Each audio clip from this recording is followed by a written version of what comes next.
Les spéciales de l'info sur Sensation. On se retrouve sur Sensation pour les spéciales de l'info avec Roger Giquel, la figure du monde associatif et sportif de Saint-Germain-en-Laye. Nous sommes avec vous aujourd'hui pour parler de votre livre, Le parcours de ma vie, qui a été publié le 15 janvier dernier, et aussi parler de votre parcours. Vous allez porter la flamme olympique pour ces JO 2024. La dernière fois, vous les avez portés aux JO de Grenoble en 1968. Qu'est-ce que l'on ressent la première fois que l'on porte la flamme olympique ? Bien, on a du mal à la croire d'ailleurs. Quand on nous dit que tu vas porter la flamme olympique, je me suis dit mais pourquoi ?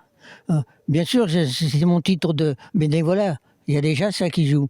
Et puis en plus de ça, on avait été champion de France cadet, et jeunes cadets, avec Thirion, De Souche et Michel Dache. Je me souviens des noms de ces trois athlètes-là. Et la Fédération française d'athlétisme, pour nous remercier, nous avait convoqués pour porter la flamme. Et comment ça s'est passé justement ? Comment ça se passe quand on porte la flamme olympique ? Ben, ce matin-là, il faisait très froid. C'était à Paris. On avait rendez-vous au château de Vincennes. Il fallait courir à 12 à l'heure pour être à telle minute, à tel carrefour, à tel endroit. C'est quand même émouvant, hein, parce que vous avez les gens qui vous applaudissent quand vous passez, etc. Et il fallait faire très attention parce qu'il y avait du verglas.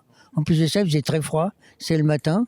C'est des souvenirs qui sont inoubliables. C'est une fierté et c'est une récompense pour un sportif. Et est-ce qu'à chaque Jeux olympiques, vous suivez le parcours justement de la flamme olympique ?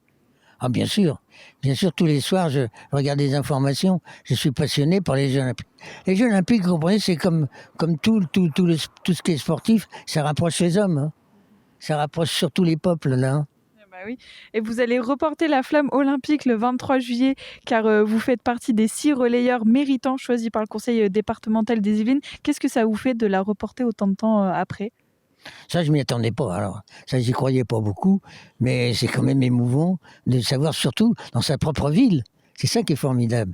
C'est que sur place du château à Saint-Germain, où il y a tous mes amis qui seront là, c'est émouvant. Hein. Merci Roger Giquel d'avoir répondu à nos questions. Et quant à nous, on se retrouve bientôt sur Sensation pour d'autres thématiques.